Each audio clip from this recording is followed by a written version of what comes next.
बात करें तो हम गुजराती में बैठे बैठे परिवार के साथ घुसूड़ मत करना, ताकि इस बेटी को ऐसा नहीं लगे कि मेरे बारे में तो बात नहीं कर रहे। आप भी कोशिश करना, टूटी फूटी जो भी हिंदी आए आप बोलना उनके साथ। तो एक ऐसा माहौल बनाना चाहते हैं ताकि बिटिया को ऐसा न लगे कि मैं बहुत दूर गई, क्योंकि उसका भी कुछ न कुछ मन में होता है। फिर दूसरी की बात, हमारे यहाँ खुलापन है, साड़ी पहने या ना पहने, पल्लू डाले या ना डाले, ड्रेस पहने तो भी छूट है। जो बच्चे पढ़ते हैं, जो कपड़े पहनते हैं वैसे भी कपड़े पहन सकते हैं। हमारे घर में आओगे बहू कौन है, बेटी कौन है, आपको मालूम नहीं पड़ेगा। तो एक ऐसा माहौल बनाया है, उस माहौल में बेटी रहती है।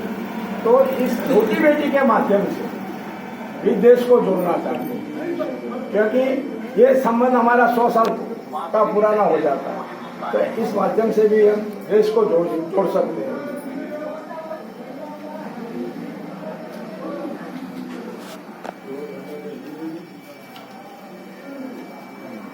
अब भाई साहब ने बताया व्यापार की बात, व्यापार रोज का। देखो आज कहीं भी सरकारी नौकरी हो, प्राइवेट नौकरी हो, नौकरियां हैं नहीं, और सब बच्चे पढ़ लिख के नौकरी के पीछे भागते हैं।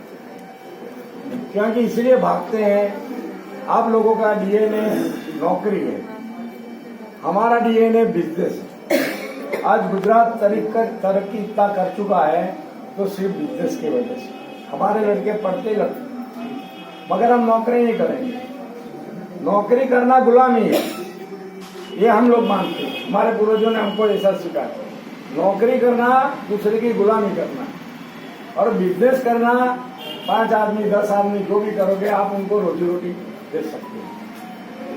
मैं ज्यादा पढ़ा भी नहीं हूँ, मगर मैं पढ़ने के बाद मैंने सीधा बिजनेस करना शुरू कर दिया, क्योंकि मेरे डीएनए में तो बिजनेस था। तो मैं सफल रहा, जहाँ बिजनेस किया मैं सफल रहा।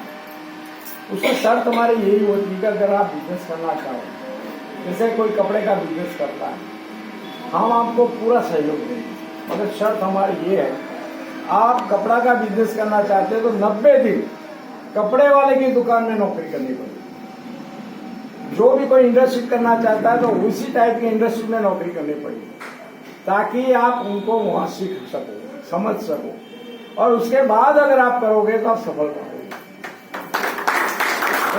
जैसे दुकानदारी का बिजनेस है, साउथ से कई चीज यहाँ आती है, यहाँ से कई दूसरे स्टेट में जाती है, ये पूरा ऐसा चक्कर चलता है। तो आप बिजनेस भी कर सकते हो, 4-5 आदमी मिलकर छोटा मोटा इंडस्ट्री, पढ़े लिखे हो तो इंडस्ट्री डाल सकते हो। आपको मेरे हिसाब से, मेरा जो अनुभव है, अगर इस तरह से आप चले तो मोदी गारंटी देता है, वैसे मैं गारंटी देता हूँ आप कभी असफल नहीं होते। ये मेरा विश्वास है, क्योंकि मैं खुद इस चीज से फंसा हूं। मैं 14 घंटा बिजनेस में ध्यान देता हूँ, तभी सफल हुआ। ये नहीं कि 4 घंटा यहाँ गए, 4 घंटा यहाँ गए, 2 घंटा मिलते, तो कभी सफल नहीं हो पाओगे। और जो आदमी नौकरी करता है, 35 साल की नौकरी होती है, ऊपर का नीचे का जो भी कमाई होती है ना, वो 35 साल में कमा लेता है। मगर बिजनेसमैन 10 साल में, जो 35 साल में नहीं कमाता, इतना बिजनेसमैन कमाता है। यहाँ काफी डॉक्टर साहब बैठे हैं और भी बैठे हैं, डॉक्टर साहब का भी बिजनेस है ये। तो आप भी देख रहे हो सब, आप लोग कहाँ से गांव पहुंचे, तो बिजनेस ही आगे चल सकता है। आज गुजरात है ना पूरे वर्ल्ड में टॉप में, क्योंकि कई हमारे बच्चे नौकरी भी करते हैं, मगर वो ज्यादा समय नौकरी नहीं कर पाते।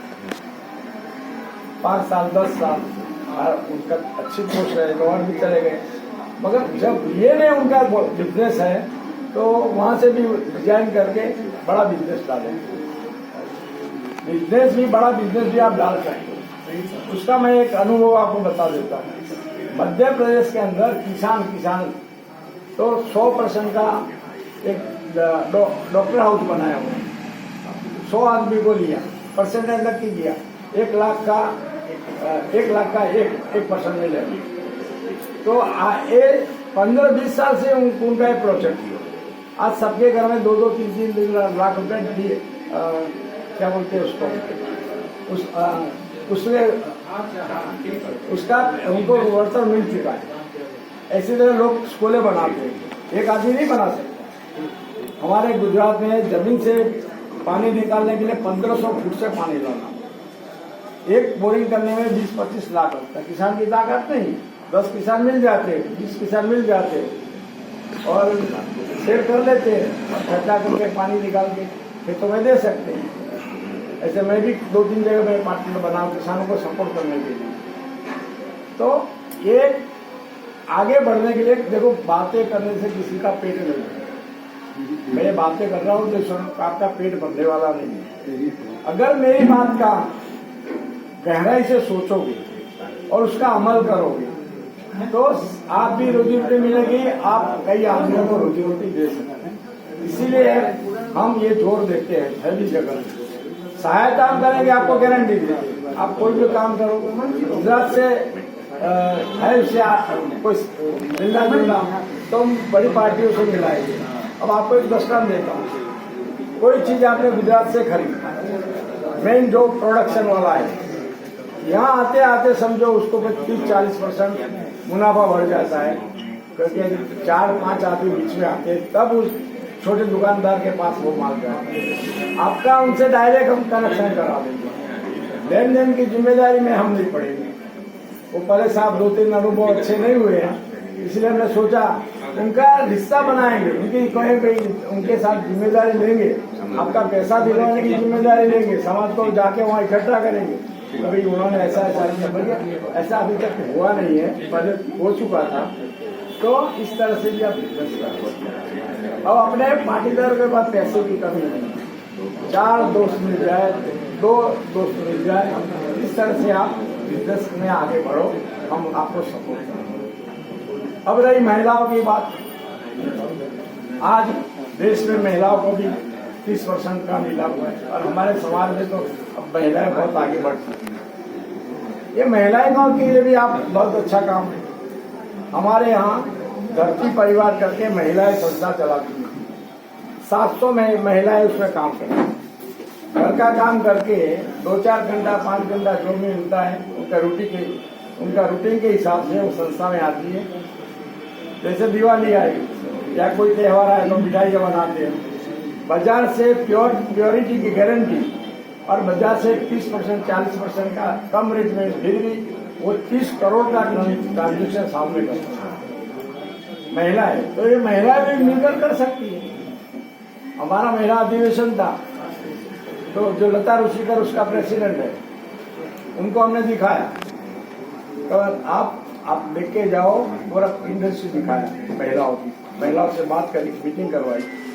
बोले तो मनु भाई बहुत अच्छा है, मैं आप महिलाओं को तैयार करो, गुजरात भेजो।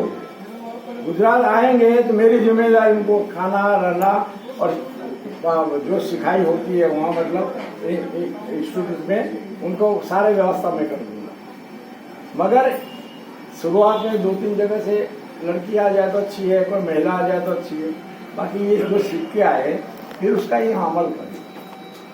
मैं एक और दृष्टांत देना चाहता हूँ। लिज्जत पापड़ आपने सुना होगा नाम, आज पूरे वर्ल्ड में फैल गया। एक महिला थी, 60 रुपये में उसने लिज्जत पापड़ शुरू किया। आज आपको मालूम है कि लिज्जत पापड़ कहाँ तक है, वो भी महिला ही काम करती है। निरमा पाउडर आपने नाम सुना, करसन भाई उसका आज मालिक है। वो घर में 2 कमरे का घर था, एक कमरे में अलग अलग सामान लाके पाउडर बनाता था, प्लास्टिक पैक में भर और स्टेपलर मार के साइकिल पे घूमता था। मैंने देखा है। आज करसन भाई की बड़ी बड़ी इंडस्ट्री है, एजुकेशन उनका यूनिवर्सिटी है, तो मेहनत ऐसा रंग लाती है। ठीक है, उनका नसीब होगा तो, मगर उन्होंने कई साल तक मेहनत करी। साइकिल पे घर घर जाके उन्होंने निर्मा बेची। उस टाइम बड़े बॉक्स में आता था पाउडर और उस पर एक्साइज लगती थी। ये गुजराती था, उसने सोचा मैं ऐसे तरह चलो मेरे पर एक्साइज नहीं लगी, तो उनसे सस्ता माल फिर भी मुनाफा कर सकता था। वो स्टेपलर लगा के जो थैली होती है उसका स्टेपलर लगा दो तो एक्साइज नहीं लगती थी उसको। तो सस्ता बेचता था, अच्छा माल बेचता था, पूरे देश में निरमा का नाम हो गया। मेहनत का काम है बिजनेस, मेहनत का काम है।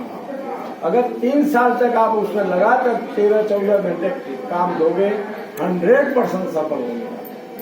तो हमारा ये भी संदेश है, बहनों के भी लिए काम है। यहाँ जो अपने किसान भाई हैं, आपको पता है कि डेयरी का गुजरात में बड़ा हब बन चुका है और डेयरी के हिसाब से हम सेठ क्रांति बोलते हैं उसको। तो गांव-गांव कितने आगे बढ़ गए हैं। डेयरी जो गांव में लोग गाय और भैंस रखते हैं, वो दूध देते हैं, डेयरी में बनाते हैं, बड़ी बड़ी डेयरी में जाता है, उससे भी और सबसे बड़ी डेयरी में जाता है। आज डेयरिया करोड़ों का मुनाफा करता है। हमारे किसानों का दूध से डेयरिया आगे बढ़ चुकी है। मैं पिछली बार आया था यहाँ, मुझे एक डेयरी में ले गए, छोटा सा था। मैंने बोले क्या बताएं, बोले हम गाँव से दूध इकट्ठा करते हैं, यहाँ चिलिंग करते हैं और यहाँ से गाजियाबाद से आगे बेरक बुलंदशहर माल जाता है। तो मैं यूपी में 15 साल बिजनेस करने में आया बचपन।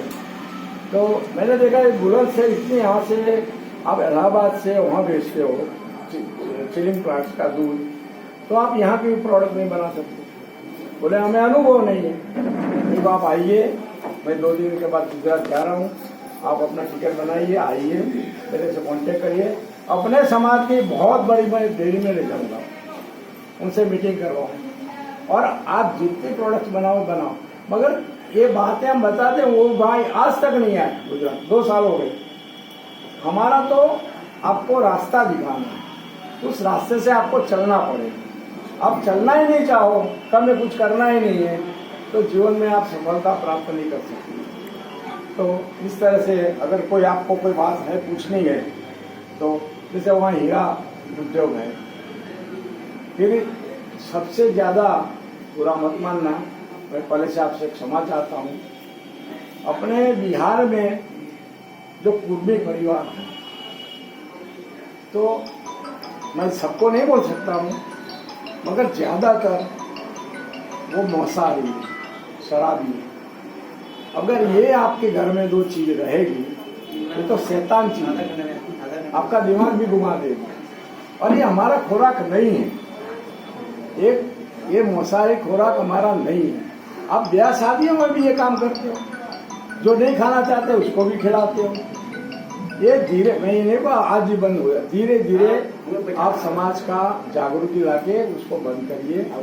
ये अपने लिए ठीक है, कुछ यूपी के इलाकों में होता है ये, उससे क्या होता है, ठीक है आपके यहाँ तो सब रोटी बेटी का व्यवहार चल जाता है। हमारे गुजरात में अगर पता भी चला कि लड़के के परिवार में कोई शराब पीता है, हम उसको लड़की नहीं देते। और ये बात तो अलग ही है, हम तो उसको समाज से दूर कर देंगे अगर घर में लाके बना के खाते हैं।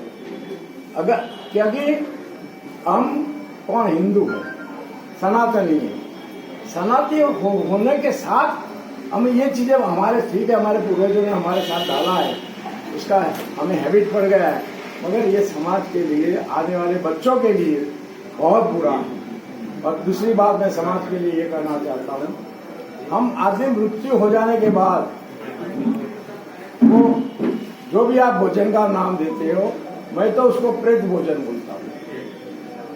प्रेतों का भोजन हम खाते हैं। और भाई साहब ने जो बताया ना 3-3 दिन खाते हैं, उसकी क्षमता नहीं है।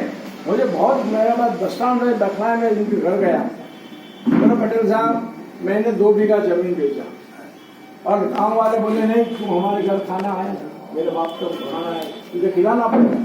अरे ये गांव वाले जो सुखी संपन्न लोग उनको ये दबाव पड़ेगा। तो बोला मुझे 2 खेत बेचना पड़ा, आज मैं और गरीब हो गया कि मेरे पास 2-4 खेत थे, उसमें मेरे गुजारा चलता था। तो ये जो है ना प्रेत भोजन, ये हमारे ब्राह्मणों ने हमारे घुसाड़ दिया था, हमारे बाप दादा ने। कोई किसी में लिखा हुआ है, कहीं शास्त्रों में है हम सबको खिलाएंगे प्रेत भोजन, तो हमारे जो जिसका स्वर्गवास हुआ है तो स्वर्ग में जाएंगे। एक आदमी अगर भारत का दिखा दो संस्कृति का, जो ऊपर गया हुआ आगे नीचे बताया हुआ कि वहां स्वर्ग है वहां नहीं, एक आदमी बता दो। ये सब ब्राह्मणों ने अपने अनपढ़ थे, हमारे पूर्वज अनपढ़ थे, इसीलिए उनका आजीविका चले, इसीलिए सारी चीजें डाली गई। तो उसमें हम तो आज पढ़े लिखे हैं, तो समझा सकते हैं, समझ भी सकते हैं, तो उसमें से समझ में बाहर आओ। मैं गुजरात का मंदिर के बाहर, हमारा बहुत बड़ा मंदिर हो गया, मतलब बाबू भाई इसके बारे में सब बात बताएंगे। हमारे जो पुजारी है ना, हम उनको तनख्वाह देते हैं। वो मंदिर में 1 रुपया चढ़ाया हुआ कोई ले नहीं सकता। हर जगह हमारे यही सिस्टम है, क्योंकि हम लोग समझ चुके हैं ये ब्राह्मणों की सब बातें सब गलत है, तो उनकी बातों में नहीं आना चाहिए। और आपको खास ये बताओ, अखिल भारतीय कुर्मी क्षत्रिय महासभा ने 36 ब्राह्मण तैयार करे अपने समाज के, और वो जो बुलाते हैं उनके पास जाते हैं, उनके घर जाते हैं। वो जो शास्त्रोक्त विधि से जो ब्राह्मण नहीं कर सकता है, उस शास्त्रोक्त विधि से उनका सारा पूजा पाठ करवाता है। तो धीरे धीरे हमें ब्राह्मणों से बाहर आना है, और ये मृत्युबोध से बाहर आना है। और ये जो आप दहेज वाली शादी है, वो भी धीरे धीरे बाहर आइए, और समूह शादी करें। हमारे यहाँ समूह शादियाँ बहुत होती है। समूह शादी में फायदा ये होता है कि 2 भाइयों में झगड़ा है, तो एक भाई बोला तू शादी करने वाला तो बेटे घर नहीं आऊंगा, उनको बोला इनका भाई नहीं आता तो मैं भी नहीं आऊंगा, तो झगड़ा का स्वरूप बढ़ जाता है। समूह शादी में पता ही नहीं लगता कौन आए कौन गया, उनकी जरूरत भी नहीं। और समूह शादी में लड़की वाले के परिवार में कोई बोझ नहीं, जो नहीं दे सकता वो समाज उनको समूह शादी में देता है।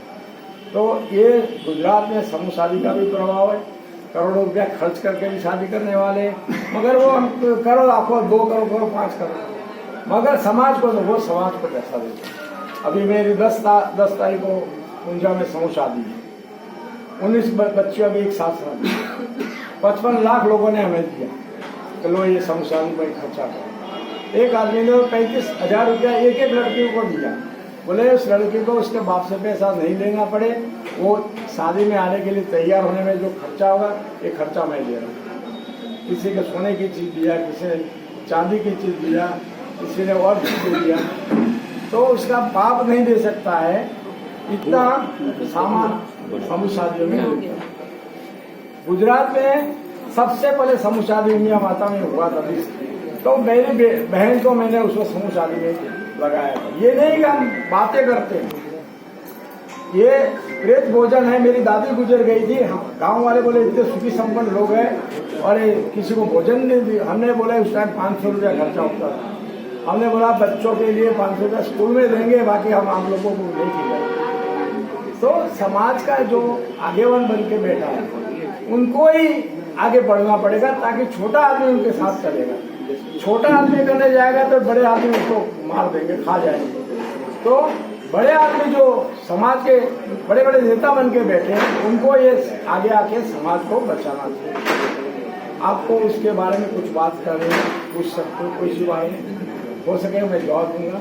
बताने के लिए तो बहुत बताना जरूरी है मेरे लिए, मगर आज हमारे पास समय कम रहा, क्योंकि एक मीटिंग और जाना है, बाबू भाई को भी बोलना है और किसी को भी बोलना है। तो मैं क्षमा प्रार्थी हूँ आपसे। और